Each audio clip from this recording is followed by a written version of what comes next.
Ito, pre. Anong ang kwento? Ito yung kwento na bigay ka ng pangalan. Okay. Bogart. Si Bogart ay tinuturuan ng nanay niya magbilang.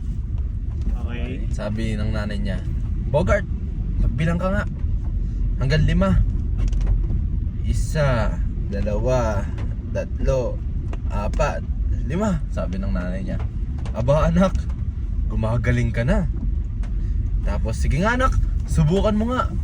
Hanggang 10. 1, 2, 3, 4, 5, 5.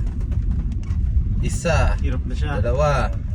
Ano ba yan? Sabi ng nanay niya, tanga-tanga mo, ang dali-dali na lang. Ulit. 1, 2, 3, 4, 5. Ang tanga mo. Sabi ni Bogart, Nay, hindi akong tanga. Si tatay mas tanga. Sabi niya, paano naging tanga tatay mo?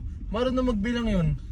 Eh kasi narinig ko siya. Sabi niya sa katulong natin, Ne, hanggang 3 lang kaya ko.